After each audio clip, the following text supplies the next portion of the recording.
Hoje é o primeiro dia, irmãos, da nossa conferência bíblica sobre a salvação eterna de Deus. É um tema importantíssimo e eu tenho certeza absoluta que o Senhor vai nos falar de um modo profundo. A sua palavra vai ser aberta nessa noite de um modo pleno e nós teremos revelação da parte do Senhor. Eu saúdo a toda a igreja com a graça e com a paz do Senhor Jesus, amém? Amém? Quantos estão felizes por estarem aqui essa noite?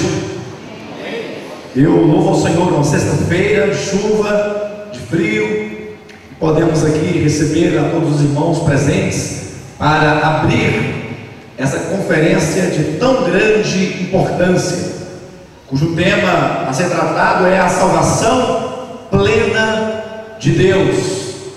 E da minha parte quero, Josué já agradeceu os visitantes, né? Mas gostaria de dizer a todos vocês que nos visitam, que vieram a convite de alguém, ou que vieram por intermédio do convite pelo programa de televisão, enfim, todos que estão presentes, sejam bem-vindos em nome de Jesus.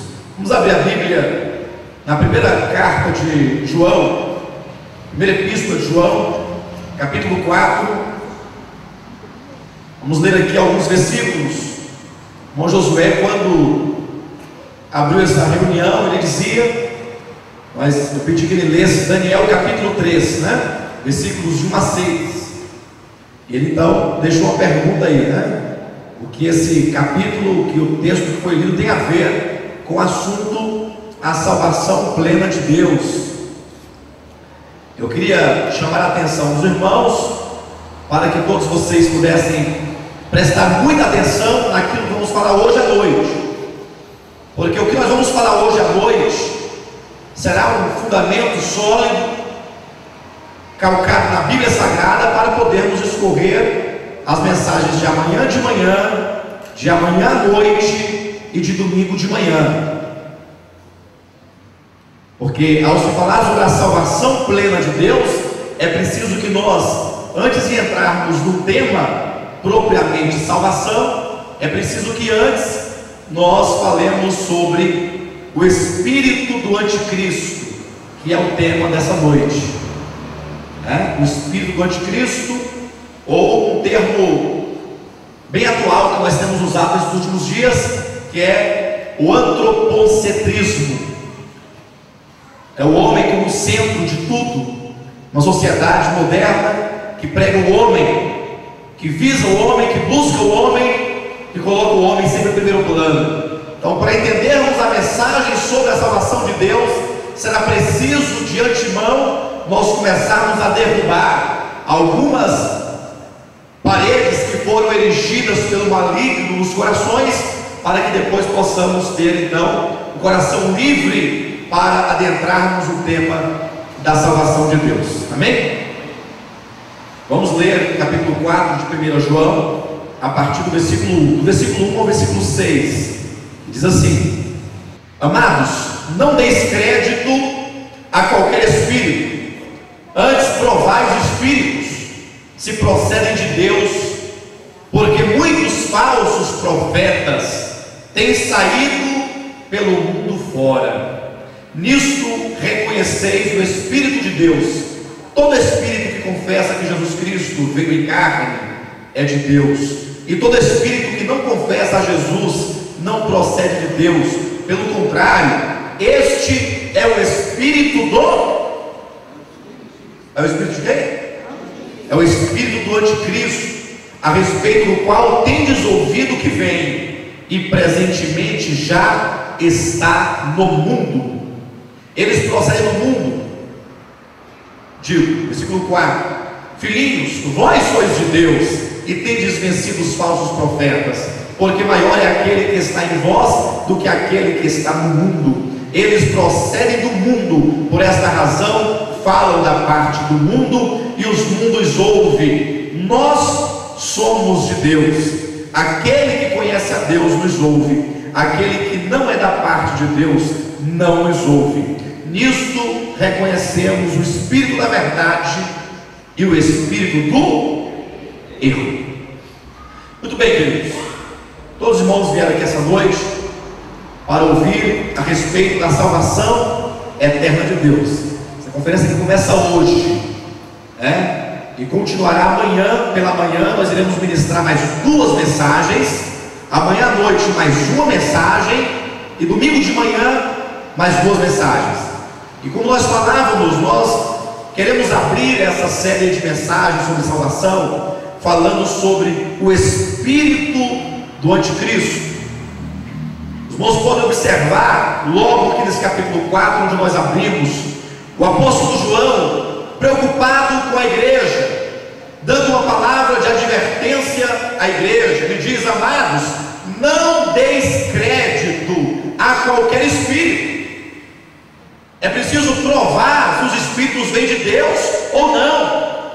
E a razão que ele nos dá é porque muitos falsos profetas têm saído pelo mundo fora. Então verifiquem, amados, que logo no versículo 1 ele fala a respeito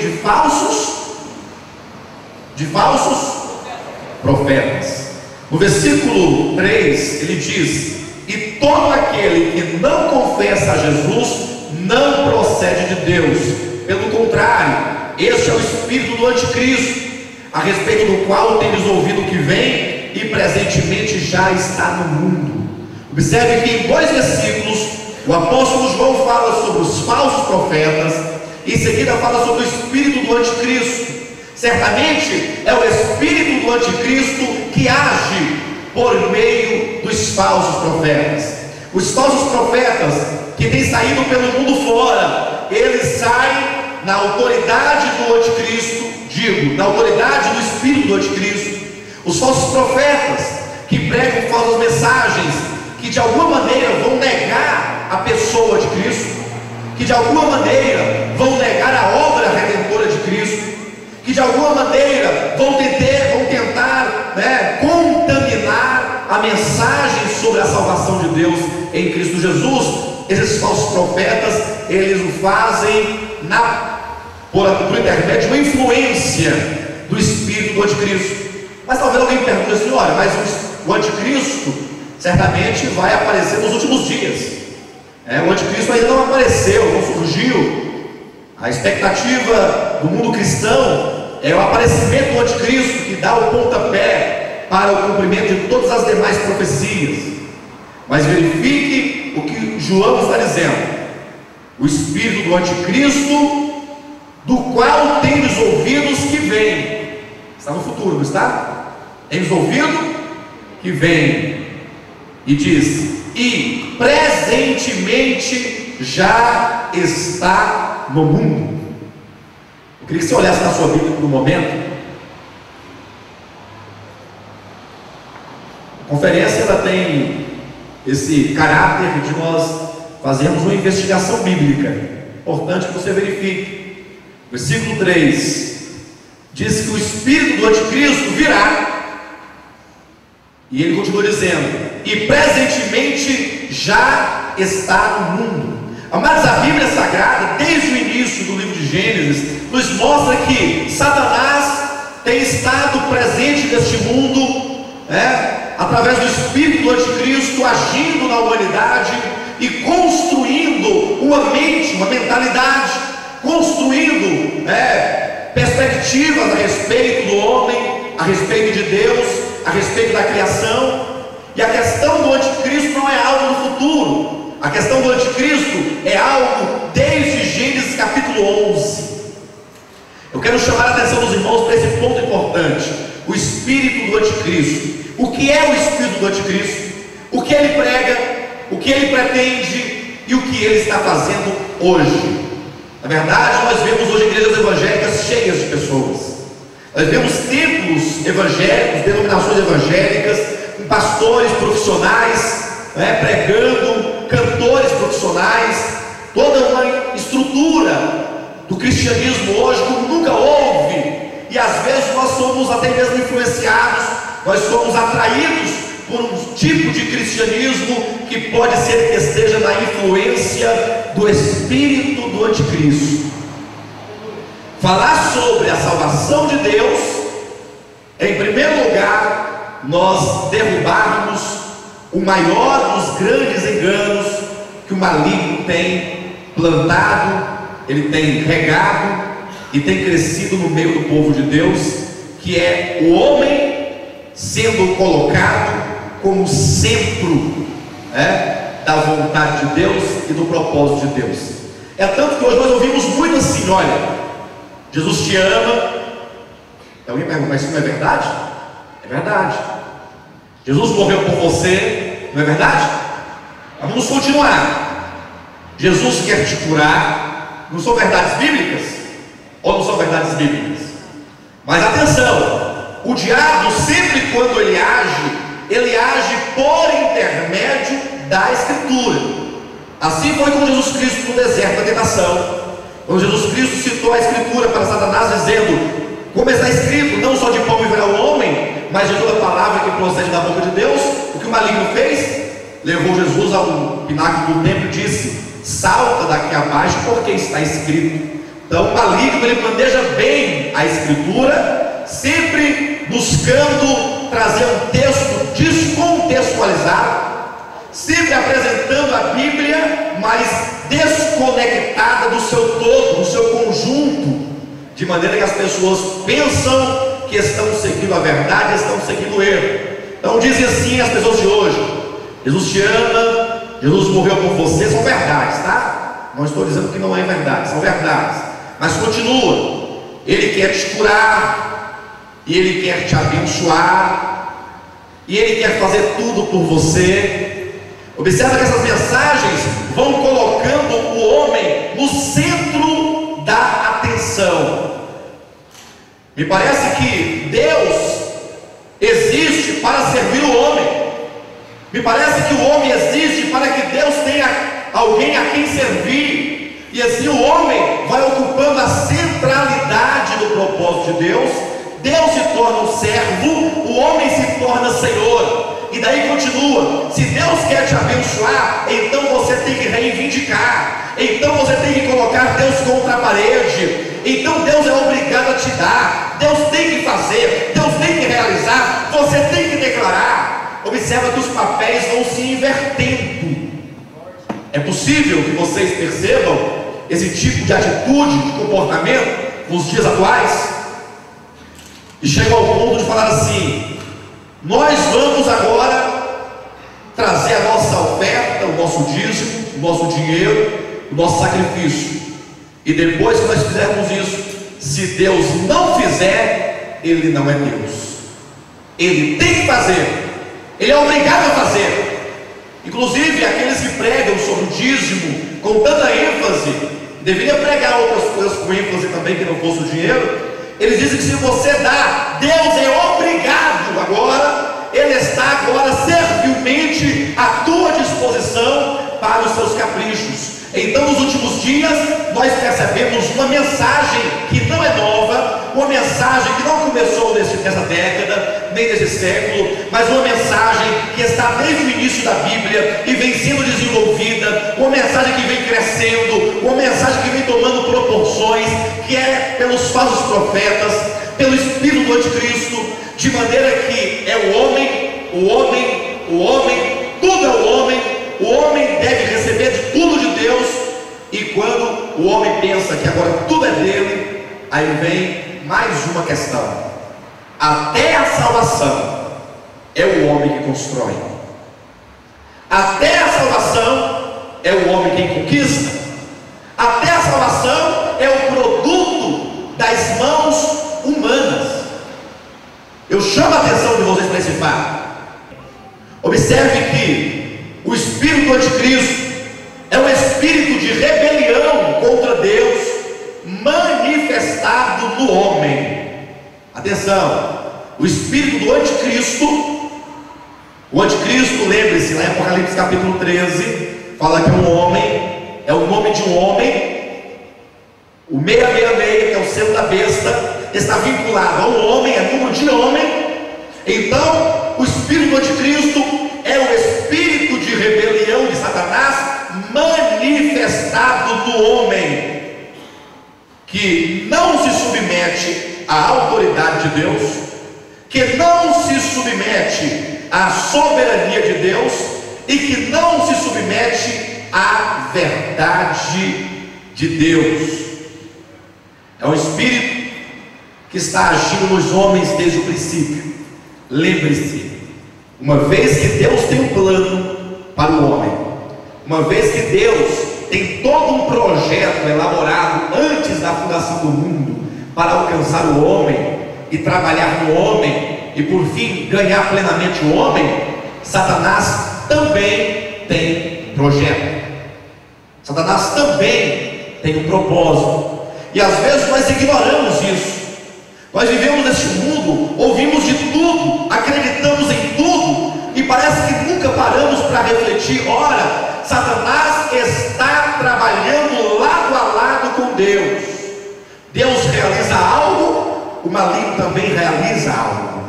Deus faz algo para o cumprimento do seu propósito, o maligno também tem um projeto, também tem um plano. E onde é na Bíblia que diz que Satanás trabalha tão logo o Senhor faz algo?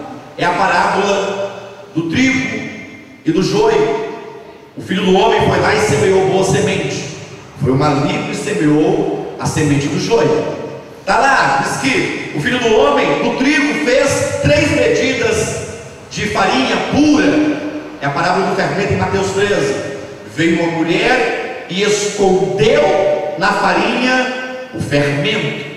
Ou seja, Jesus, quando esteve na terra, ele advertiu ao seu povo, ele advertiu a sua igreja. Meu irmão, você que veio aqui hoje, você que é servo de Deus, você que é filho de Deus, que deixou o mundo, deixou tantas coisas para servir ao Deus vivo, ao Deus verdadeiro, abriu mão de tantas coisas que outrora você fazia para o seu próprio prazer, e agora você é um servo de Deus. Mas cuidado, não subestime o maligno. Não subestime, não pense que o cristianismo de hoje, onde você entrar, você estará seguro. Não, não é verdade. Está na Bíblia, Mateus capítulo 13. Quando o filho do homem semeou o trigo, veio o inimigo e semeou o joio. Quando o Senhor fez do trigo 3 medidas de farinha fina, Mateus 13:33, veio a mulher e escondeu o fermento. Ou seja, o maligno tem trabalhado dia a dia para o cumprimento do seu propósito. E a maneira de o inimigo trabalhar contra Deus é procurando contradizê-lo. É sempre colocando o homem em oposição a Deus.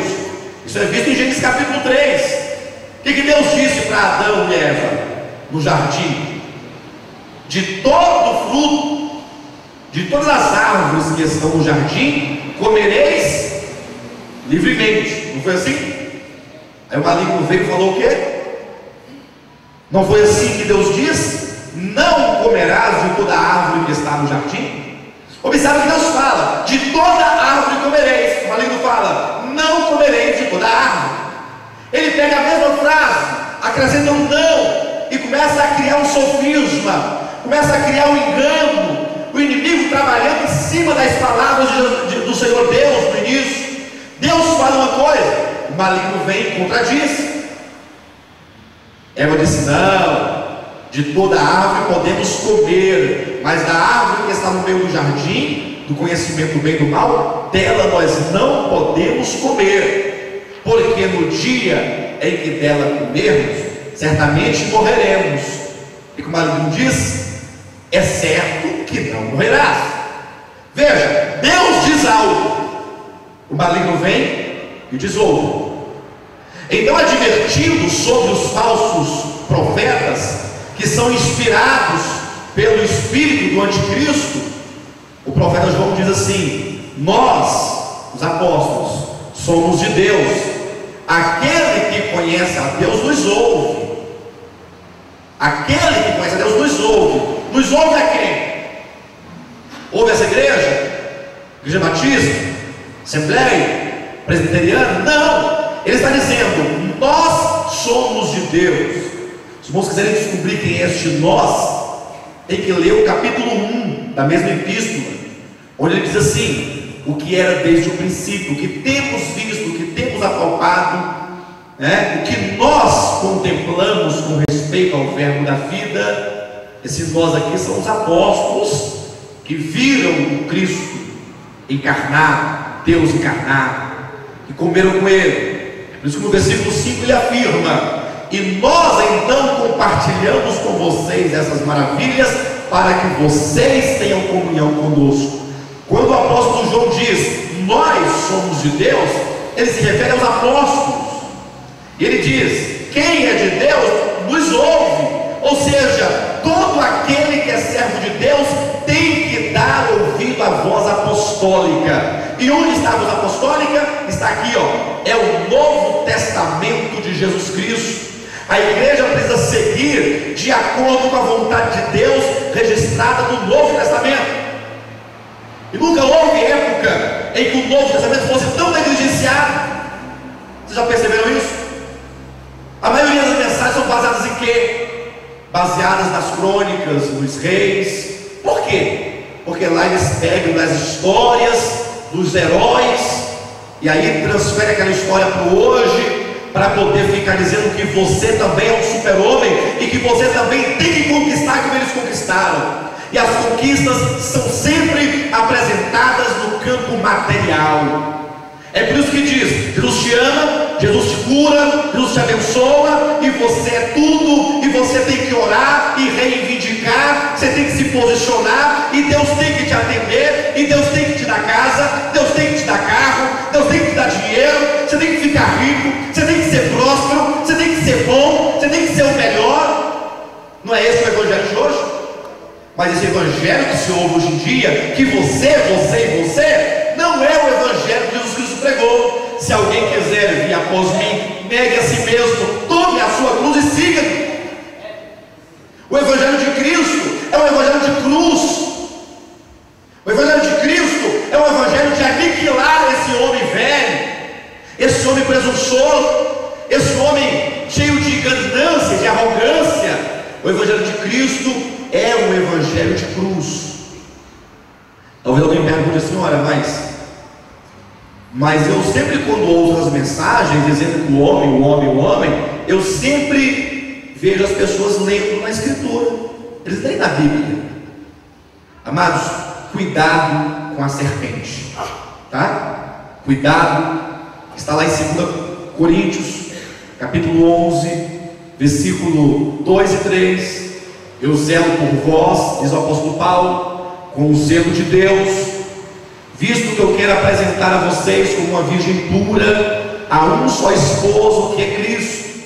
Mas receio, diz o apóstolo, que assim como a serpente enganou a Eva no jardim, sejam semelhantemente corrompidas as vossas mentes, e vocês cheguem a se apartar da simplicidade e da pureza devidas a Cristo. A Bíblia diz, cuidado com a serpente. Hoje em dia, assim, se você chegar para um cristão, um servo de Deus, e você falar assim, olha, a Bíblia diz que o Senhor nos elegeu, nos escolheu antes da fundação do mundo, Ele corre de você e não quer te ouvir. Se você falar assim, não, mas vem cá, vamos ler a Bíblia aqui, ó, vamos aqui. Ele não quer que você leia a Bíblia para ele. Ele não lê, não quer que você leia. As pessoas hoje em dia defendem muitas coisas que nunca leram. Talvez vocês que estejam aqui defendam muitas teorias que nunca vocês próprios leram na Bíblia, nunca verificaram, apenas ouviram, apenas herdaram. O cristianismo de hoje tem 2000 anos de existência, 2000 anos de história, e de lá para cá muitos enganos foram semeados, muitas mentiras foram semeadas, e a única segurança que nós temos é a Bíblia Sagrada. É hora de nós começarmos a ler a Bíblia, ler a Escritura. Se você é sincero, se você deseja conhecer a Deus de fato e servi-lo verdadeiramente. Talvez alguém diga, não, mas é porque quando eu ouço essas mensagens que o homem, e Deus vai fazer e vai acontecer, porque o homem tem que conquistar, o homem tem que ser, o homem tem que fazer, ele tem que fazer. Essas mensagens antropocêntricas em que o homem é o centro, em que o homem é o tudo, e Deus, juntamente com seus anjos, são servos que vêm com bandejas para servir o homem. Não é assim? O varão vai passando com a bandeja para te servir. Essa mensagem homocêntrica. E não se prega santificação. E não se prega transformação. Aí está aí um povo todo reivindicando. Parece mais uma assembleia de rodoviário, reivindicando os direitos trabalhistas, reivindicando aquilo que Deus tem que dar, porque é direito deles. Não, é porque quando o fulano prega, eu vejo na Bíblia, ele lê lá o texto, ó. Amados, o maior engano do maligno, uma das maiores armas do diabo hoje, você sabe o que é? Quem sabe qual é a maior arma do diabo? A maior arma do diabo é a Bíblia. A maior arma do diabo. Querem ver uma coisa? O maligno vem a você com cocaína. Você fala, o sangue de Jesus tem poder, né? O maligno vem a você com uma mulher da rua. Você é um homem fiel a Deus, a sua esposa. Você clama o Senhor Jesus, desvia. Ele vem para você com um furto, você não aceita. Ele vem para você, mas quando diz a Bíblia lá em 2 Coríntios capítulo 11, até mesmo os anjos caídos, né? Eles se apresentam transformados em anjos de luz, ministros de justiça, sendo eles anjos caídos. Satanás se apresenta como ministro de justiça, como pregador. 1 Timóteo capítulo 4, versículo 1 diz o seguinte: nos últimos dias muitos se apostatarão da fé. O homem pensa, olha, se muitos vão se apostatar da fé, vão se desviar da fé, então é porque vão abandonar a fé e vão beber pinga, vão roubar, vão prostituir, vão para as casas de jogos. Não, diz assim: muitos se desviarão da fé por obedecerem a espíritos enganadores, espíritos de demônios. Vejam que não diz que eles se desviam por desobediência, não, eles se desviam no caminho da obediência, se desviarão por obedecerem. E como alguém pode obedecer ao espírito maligno, senão que este esteja num pregador em um púlpito lendo a Bíblia Sagrada? Talvez alguém esteja escandalizado. A Bíblia Sagrada pode ser a maior arma do diabo? Sim. Estava Jesus no deserto da tentação, estava cansado, estava fraco, com fome. Há 40 dias ele jejuava. Quando o maligno veio tentá-lo, diz a Bíblia que a primeira tentação foi na fraqueza. Qual era a fraqueza de Cristo naquele momento? Estava com fome. Então ele diz: olha, se tu és o Filho de Deus, mande que as pedras se transformem em pães. O que Jesus respondeu? Está escrito. Jesus dirige a atenção do maligno para a Escritura. Está escrito lá em Deuteronômio capítulo 8: não só de pão viverá o homem, mas de toda a palavra que procede da boca de Deus. Aí o maligno pensou: ah, entendi, esse é daqueles que vai pelas Escrituras. Então levou Jesus ao pináculo do templo e disse: salva-te daqui abaixo, porque está escrito. Agora o maligno, ele vai tentar a Cristo, tentar enganar a Cristo, tentar fazê-lo pecar, usando a Escritura. Está escrito: aos teus anjos dará ordem a teu respeito, para te guardar em todos os teus caminhos, eles te sustentarão nas tuas mãos, para que não tropece em nenhuma pedra. Eu pergunto para vocês: está escrito ou não? O Salmo 91 diz isso mesmo? Eles sustentarão suas mãos, Deus dará ordem a teu respeito aos anjos, para te guardar. Está escrito? O diabo mentiu ou foi a verdade? Hã? Ele falou assim para Jesus: se tu és filho de Deus, não pula, porque está escrito. Aí ele citou um texto da Escritura. Ele falou certo ou errado? Está escrito: aos teus anjos dará ordem a teu respeito, para te guardar em todos os seus caminhos, eles te sustentarão nas suas mãos, para que não tropece em nenhuma pedra. Está escrito. Você hoje vai trazer o seu tudo aqui, ó. Todos os dias dentro do seu bolso, rabo o bolso, coloca aqui na frente, porque está escrito que Abraão entregou o seu tudo, o seu filho Isaque.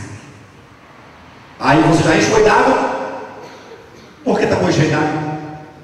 Não, porque está escrito. Agora vamos trazer aqui uma saca de sal, para cada um levar um pouco de sal para casa, porque está escrito que Eliseu, chegar naquela cidade que as águas eram amargas, lançou sobre as águas um prato de sal. Está escrito. Aí as pessoas ficam assim: mas veja, está escrito mesmo. Mas o que Jesus fez lá no deserto da tentação? O que ele fez? Essa frase está escrito, mas também está escrito: não tentarás o Senhor teu Deus. O que Jesus está nos ensinando aqui, amados?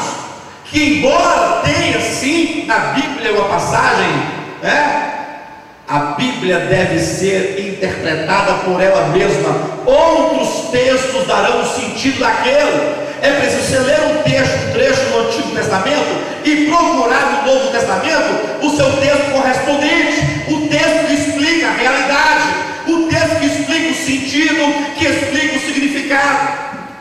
Jesus falou assim: é verdade, se porventura eu tropeçasse aqui e caísse, os anjos me segurariam, mas eu não vou me atirar tentando ao Senhor teu Deus. É por isso que hoje em dia as pessoas preferem pegar, por exemplo, um texto do Antigo Testamento para pregar. Por quê? É mais fácil.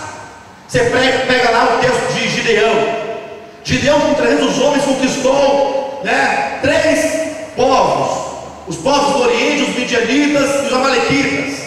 Aí você vai ficando encorajado.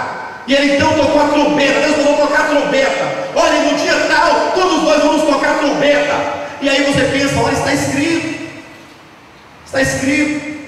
Aí você começa a enveredar pelo caminho de práticas esotéricas, colocando sempre o eu, o homem, você mesmo, como centro de tudo, e acreditando que tudo vai dar certo, que Deus vai te abençoar e que tudo vai funcionar. Mas alguém ainda pode colocar assim: não, bispo, mas isso funciona porque as pessoas dão testemunhos de que depois da fogueira, depois do sal, depois da rosa, depois da fita, depois do cajado, depois do sabonete de arruda, depois deu certo, funcionou. Se você for destes que anda por experiências alheias, se você for no candomblé, é capaz que você fica lá, porque lá eles vão dizer também que foram curados também pelos demônios lá, que prosperaram. Se você for numa cidade do interior do Ceará, você vai ver milhares de pessoas pagando penitência, promessa, que o fulano e tal curou o filho, curou a sogra, fez aquilo, outro. Por isso que tem o santo das causas impossíveis, o santo dos desempregados, desesperados, desgraçados, miseráveis. Tem santo para todo tipo de gente. É sempre o homem buscando satisfazer as suas necessidades. Toda essa questão, esse ensinamento, essa prática em que o homem é o centro, é uma doutrina e é um mover do espírito do anticristo. O anticristo tem trabalhado para distanciar o homem de Deus, e nada melhor do que fazer o homem viver para si mesmo, ainda que o faça em o nome de Deus. Vocês poderão verificar isso desde Gênesis capítulo 11. Quantos já leram aqui aquele episódio da Torre de Babel? Já leram? O que aconteceu ali? Deus havia recentemente há 300 anos, destruído a terra, todo mundo, preservado apenas Noé e a sua família e os animais que estavam dentro da arca. Depois que eles saíram da arca, diz a Bíblia que eles foram se multiplicando, de maneira que chegou a um nível em que já tinha uma grande população descendentes de Noé, uma grande geração. E um homem chamado Cuxi, um homem chamado Nimrod, reuniu todo o povo, fez uma assembleia e fez uma convocação, dizendo o seguinte: olha, vejam vocês, Deus um dia destruiu os nossos antepassados, com o dilúvio ele destruiu toda a terra. Agora, já pensaram se de repente esse Deus vem de novo para nos destruir? Alguém falou assim: não, mas se nós vivermos vida santa, se nós vivermos vida consagrada, se nós vivermos para Ele, não haverá nenhum motivo de Ele nos destruir. Mas Nimrod responde: olha, mas nós devemos viver para nós mesmos, satisfação das nossas próprias concupiscências, nossos desejos. E Deus não tem nada que intervir na nossa história, não, nada disso. Deus tem que ficar lá, nós podemos viver aqui. Talvez alguém fale assim: não, mas Ele deixou no céu um arco-íris dizendo que nunca mais destruiria a terra com água. Nimrod disse isso: não, mas nós precisamos nos precaver. Não podemos confiar em Deus que matou toda uma geração. E o que diz a Bíblia? Ele diz: façamos uma cidade e construamos uma torre cujo topo chega até os céus. Vai que Deus manda chuva lá de cima para cá. Nós temos uma escada que nos leve aos céus, nós temos uma escada que nos provê salvação, nós temos uma escada que nos provê escape. Ou seja, mesmo que Deus queira nos destruir com a morte, com o juízo, nós, com as nossas próprias mãos, podemos construir uma torre tão alta que atinja os céus. E talvez você diga assim: não, mas o que essa história tem a ver com o assunto? Não se esqueça, essa Babel de Gênesis capítulo 11, ela vai se desenvolver, ela vai crescer até chegar a ser a grande Babilônia em Apocalipse capítulo 17 e 18. Essa Babel, que começa lá em Gênesis capítulo 11, ela se desenvolve. Nimrod ali já representa o anticristo. O espírito do anticristo já está agindo em Gênesis 11, trabalhando no homem para levá-lo à grande Babilônia, do capítulo 17 e 18 de Apocalipse.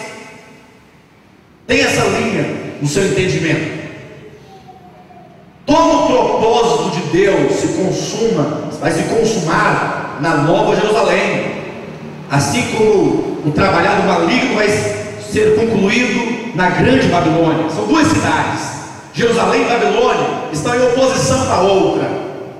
Então lá em Gênesis 11, o maligno falou através de Nimrod: vocês podem construir uma cidade, vocês precisam com as vossas próprias mãos erguer uma grande torre que vos leve aos céus, que vos leve a Deus, que vos livre da condenação, do juízo.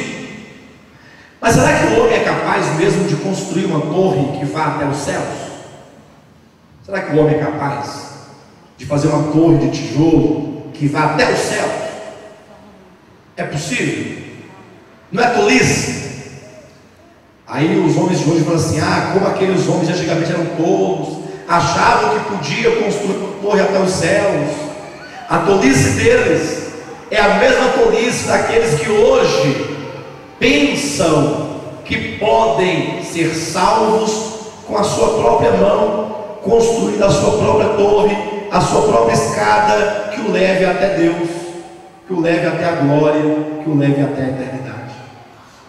Se aqueles homens eram tolos a ponto de pensarem que eram capazes de fazer uma torre tão alta que chegasse lá, os de hoje não são diferentes. Eles pensam, a religião prega, o diabo prega, os falsos profetas pregam, o anticristo prega, que o homem é capaz de salvar a si mesmo. Talvez a questão da salvação por obras seja a grande mensagem do anticristo. Isso é tão verdade que 90%, se fosse bem generoso, da cristandade acredita que pode construir a sua própria salvação. Querem ver uma coisa? Desde o início da Bíblia é pregado que a salvação é por fé somente, que Deus proveu um cordeiro para salvar o homem. Esse cordeiro, que no Antigo Testamento era sombra e figura, é o próprio Cristo no Novo Testamento. A igreja primitiva cria dessa maneira, os apóstolos criam dessa maneira. O Novo Testamento foi escrito dizendo que Cristo é a redenção do homem, que Cristo é tudo para o homem, que o homem não é capaz de salvar a si mesmo. Mas quando veio a degradação da igreja, quando entrou na Idade Média, que a igreja se tornou romana, que a igreja de Cristo se casou com o mundo, se casou com Roma, que a igreja se casou com o paganismo, qual foi a mensagem central que norteava a vida de todos os fiéis católicos cristãos? De que a salvação era obtida por méritos humanos. Historicamente está comprovado, há livros de história que comprovam isso, que se pregava o seguinte: o homem compra a salvação a dinheiro. A dinheiro. Parece esquisito, né? Estranho, né? Mas era a grande verdade da época. O homem comprava um documento chamado indulgência, e ele tinha que pagar aquilo ali, ouro, prata, fazendas, terras. Foi aí que a igreja romana se enriqueceu tanto. Os grandes e poderosos latifundiários podiam comprar sua salvação, segundo esse engano maligno, a dinheiro. Mas quando o miserável, desgraçado pecador, que não tinha terra, que não tinha ouro, que não tinha prata, que não tinha nada, perguntava para aqueles representantes, né?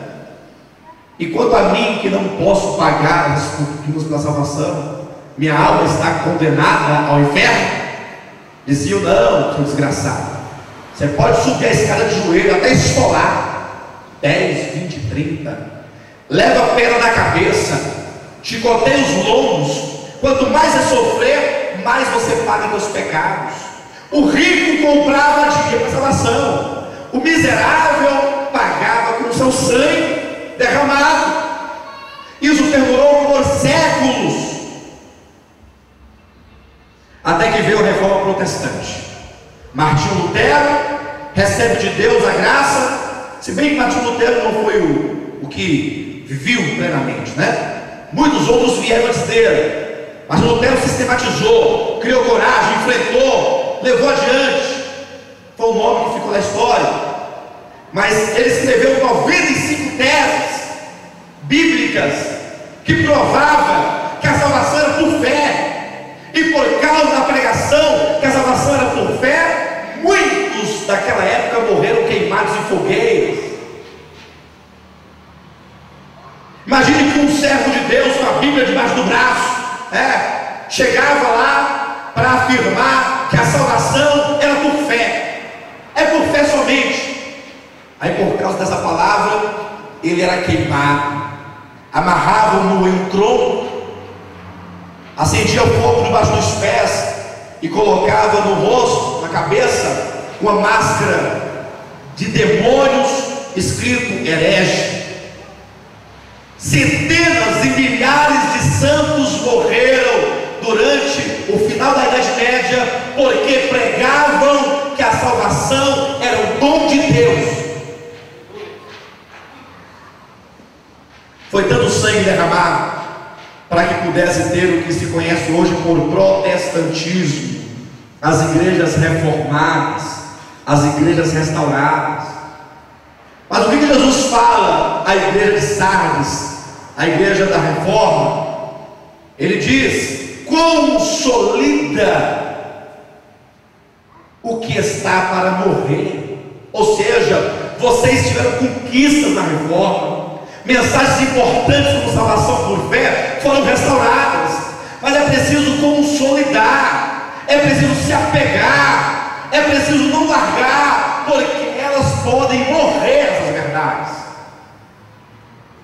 que aconteceu? Não passou muito tempo, as igrejas protestantes passaram a pregar que a salvação é 50% méritos de Cristo, 50% mérito do homem. Ou seja, Jesus fez a parte dele, agora você é o responsável de chegar até lá.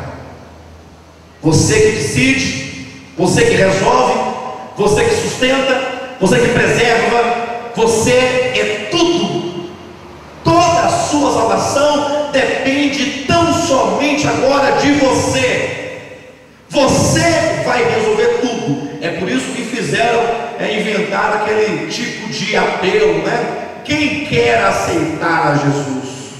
Se a Bíblia diz que é Ele que nos escolhe, e Ele escolheu antes da fundação do mundo, vamos falar isso nas mensagens de amanhã em diante. Se a Bíblia diz que é Ele que chama, se Ele me escolheu, se Ele me chamou, se o Espírito Santo me iluminou, se o Espírito Santo me deu fé para eu crer, porque a fé é um dom de Deus, Efésios 2:8. E se Judas, versículo 24, diz: aquele que é poderoso para nos livrar de cair. Se o próprio Jesus orava: Pai, eu oro para que tu os guarde em teu nome, para que nenhum deles pereça. Pai, aqui estão todos que tu me deste, eu os guardei e nenhum se perdeu. É minha responsabilidade. Se você tem um advogado dos céus, que é Cristo, se Ele é o teu intercessor, se Ele é o mediador da nova aliança, se Ele é o fiador, Ele paga o que faltar, ou o que precisa, é o fiador. Se Ele é o teu substituto. Mas está lá em Gênesis capítulo 11: vamos fazer uma torre. Nimrod propôs: vocês querem construir uma torre? Quem quer construir uma torre aqui? Nós não precisamos de torre. Sabe por quê? Porque está lá em João 1,51: Cristo, o Filho do Homem, é a escada que une os céus e a terra. Ele é o caminho que leva, e ninguém vem ao Pai senão por Ele. Ninguém pode ir sem Cristo. Ninguém pode ir fora de Cristo. Mas vamos tratar disso amanhã. Hoje eu quero apenas falar a respeito dessa doutrina maligna que Satanás forjou desde o princípio. Olha só o método, veja só o método de construir essa torre. Façamos tijolos e queimemos-los bem. Tijolo é feito de barro. O barro na Bíblia é símbolo do homem. Vamos pegar o homem será o material dessa torre. É uma torre feita de barro, é uma torre feita de homens, é uma torre homocêntrica, antropocêntrica. É uma torre que o homem é o tudo, é o próprio material. Peguemos o barro, façamos tijolos, queimemos-lo bem. Quem já viu fazer barro, cerâmica? Quem já viu aqui fazer filtros de barro, potes de barro? Já viram? Cerâmica? Quem já foi? A gente vai aqui para o lado do Goiás, aqui geralmente tem muito, né? Cerâmicas. Eles têm umas rocas assim de barro, uma fornalha muito quente. Geralmente o povo que trabalha nesse lugar, aqui no IP tem muito disso. Quem trabalha nisso tem a pele muito escura, muito queimada. Por quê? Porque tem que pegar o barro, tem que entrar dentro da fornalha, tem que colocar dentro da fornalha para queimar bem.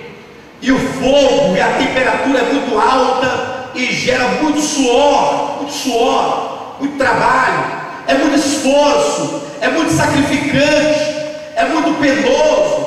A Torre de Babel, que foi proposta, que é uma figura da tentativa do homem de erigir para si uma torre que levasse a Deus, que levasse aos céus,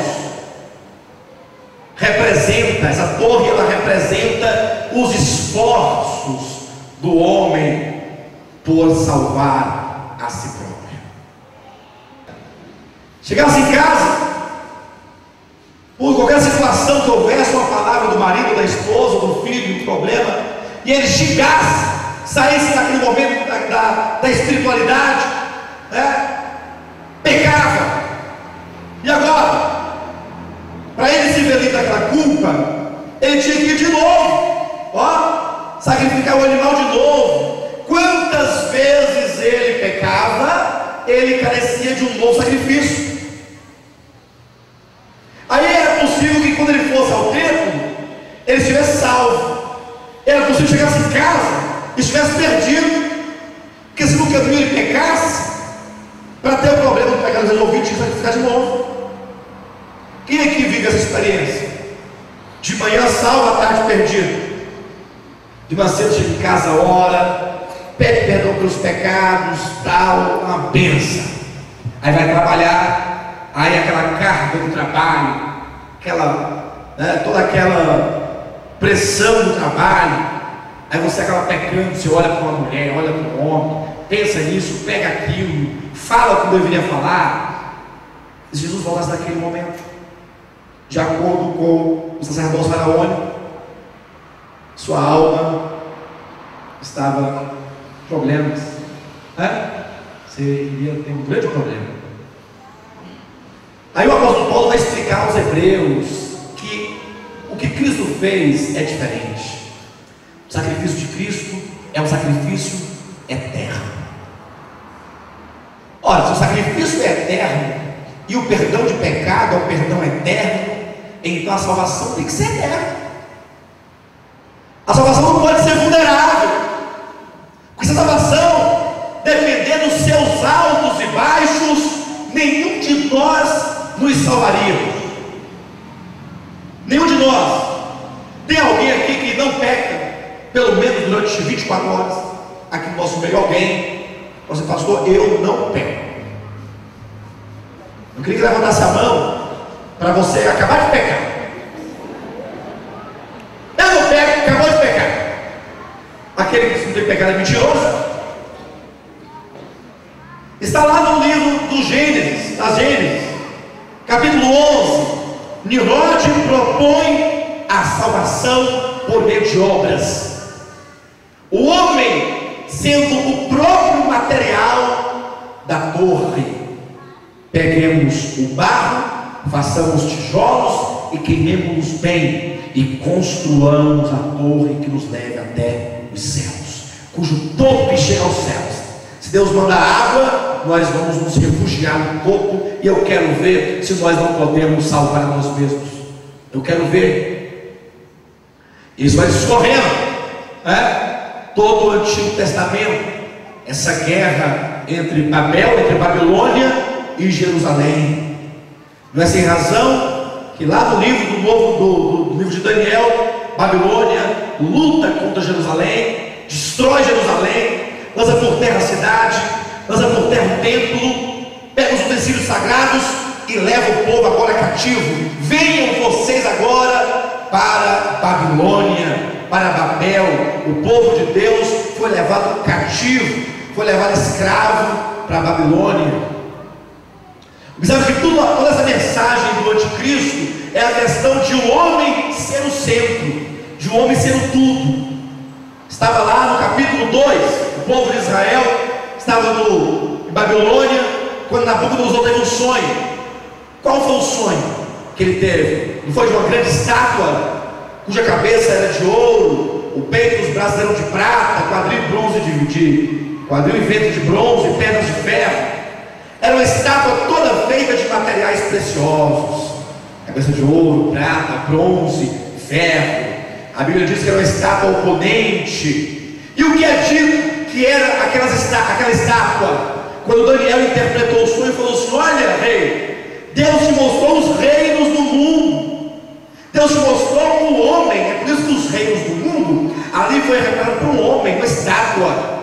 Aquela estátua representa o desejo de Satanás de construir um homem que seja oponente poderoso e que se oponha ao reino de Deus. É tanto que quem vai destruir a estátua é o reino de Deus, é a pedra que, cortada sem auxílio de mãos, representa o reino de Cristo.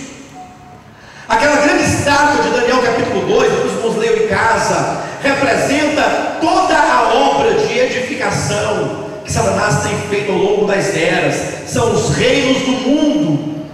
Conforme Apocalipse capítulo 13, aquela estátua vai se consumar na pessoa e na obra do anticristo. Mas quando aquela pedra cortada sem auxílio de mãos da montanha, se alguém não estiver compreendendo, basta ler Daniel 2 que vai entender, porque eu não estou pregando sobre Daniel 2, estou só falando menções a esses quadros. A pedra foi cortada sem auxílio de mãos, e a pedra foi arremessada contra aquela estátua, e a Bíblia diz que aquela pedra pegou os pés e destruiu a estátua. O homem, a construção homocêntrica de Satanás foi destruída com a pedra. E o que a Bíblia diz que virou aquela estátua? Virou pó, terra. Olha, mas a estátua não tinha cabeça de ouro. Como é que o ouro virou barro? Não tinha prata na estátua? Como é que a prata virou barro? Isso é Deus mostrando que por mais que o homem pense, acredite que ele tem algum valor em si mesmo, na suma, no final, no juízo de Deus, tudo e todos serão reduzidos a nada. Essa doutrina de que o homem é tudo, Deus vai fazer, Deus tem que fazer, você tem que ter, tem que possuir, tem que conquistar, essa mensagem é do anticristo. É por isso que no capítulo seguinte, o capítulo 2 de Daniel, que seria o capítulo 3, o que o rei fez? Fez uma estátua grande. No capítulo 2 ele apenas sonhou, no 3 ele tenta concretizar, manda fazer uma estátua. Só que se lá na estátua do sonho a cabeça era de ouro, ele falou: não, essa minha é toda de ouro, toda de ouro. Ele colocou no planície. Agora atenção para o detalhe: a estátua tinha 60 côvados de largura por 6 côvados de altura. Olha aqui como prevalece o número 6. 6 e 6. Apocalipse capítulo 13, versículo 18. O número do anticristo é 6, 6, 6. E é número de homem. Agora preste bem atenção, meus queridos. Lá estava em figura a estátua da besta, já em Daniel capítulo 3. Porque em Apocalipse capítulo 13 é dito que o anticristo também fará uma imagem. Só que essa imagem que o anticristo fará já havia sido feita lá atrás também em Daniel capítulo 3. É uma figura, é um reflexo da outra. Agora, o que foi dito para todas as pessoas daquele lugar? Para os príncipes, os reis, os comandantes, os poderosos, jovens, adultos, crianças, judeus, para todos. O que foi dito? Foi exatamente, foi dito assim: atenção para a ordem, é uma ordem, é um decreto, não se esqueça, é um decreto. Todos, pequenos e grandes, deverão se prostrar diante da imagem que Nabucodonosor havia feito. Que imagem é essa, amados? Será que você não está adorando essa imagem hoje? Que imagem é essa? Olha as dimensões, olha, 6 por 6. O número que prevalece é o número 6, é o número de homem. O número de Deus é 7, ou 12, ou 3, ou 1, nunca o 6. A ordem, na verdade, é um decreto.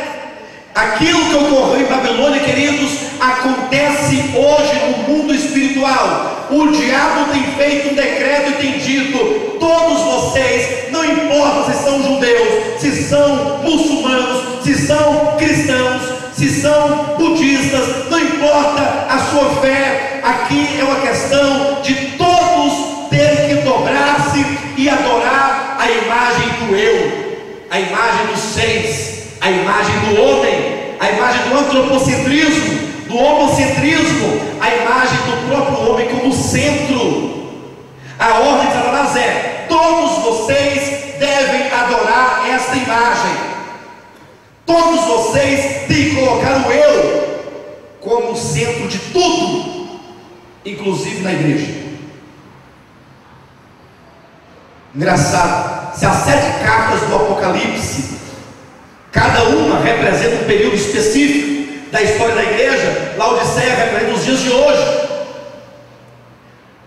A igreja de Laodiceia, de Apocalipse capítulo 3, a partir do versículo 14, é a igreja do tempo presente.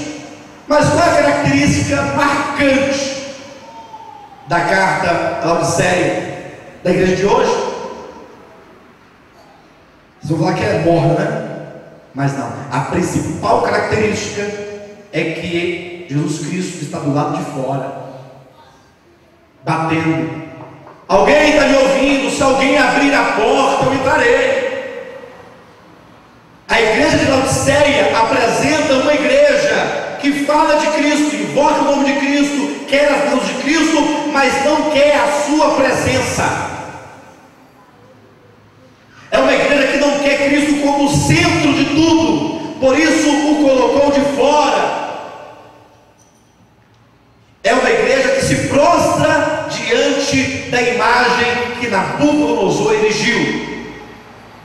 Espiritualmente, essa estátua representa o eu.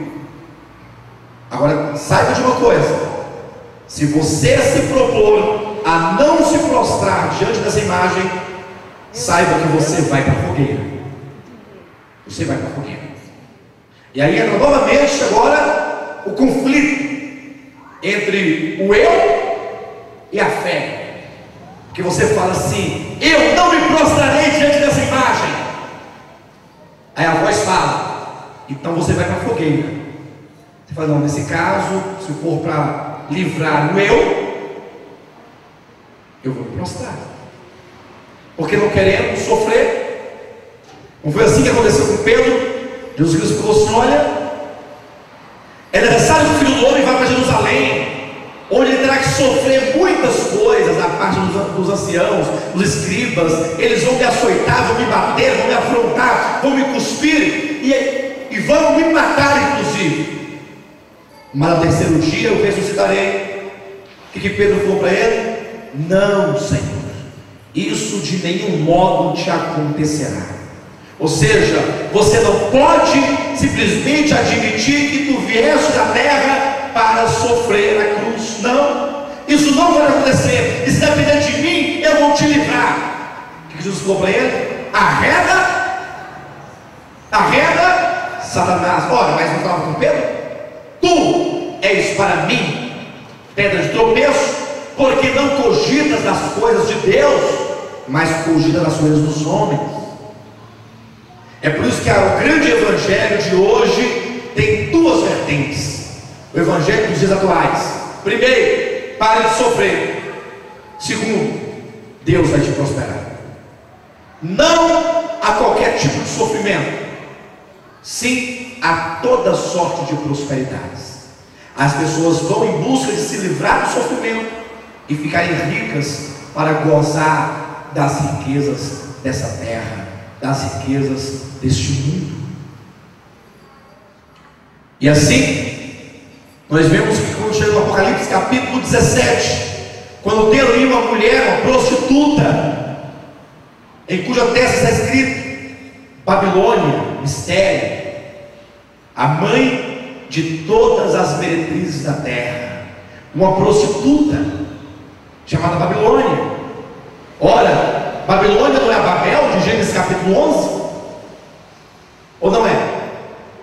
Que agora cresceu, amadureceu, uma mulher experimentada em prostituições, em corromper, trazendo na mão um cálice de ouro. Olha, o ouro que representa a natureza divina, traz aparentemente algo de Deus, mas diz que dentro do cálice está cheio de abominações que tem dado a beber a todos os reis e a todos os que habitam sobre a terra.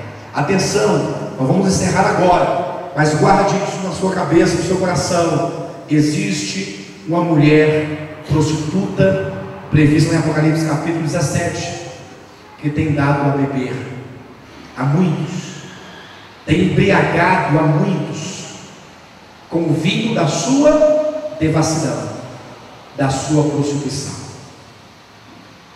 O objetivo que nós traçamos nessa mensagem é abrir os olhos dos irmãos, abrir o coração, porque a partir de amanhã, 9 horas da manhã, nós vamos começar a falar sobre a soberania de Deus. Hoje mostramos como que o maligno tem procurado forjar o homem, trabalhar o homem e colocá-lo como centro de tudo. Essa doutrina é do anticristo, essa doutrina é dos falsos profetas, essa doutrina é da prostituta. Essa é uma grande heresia e engano disseminado nos dias de hoje, que nos chega em o nome de um tal de evangelho.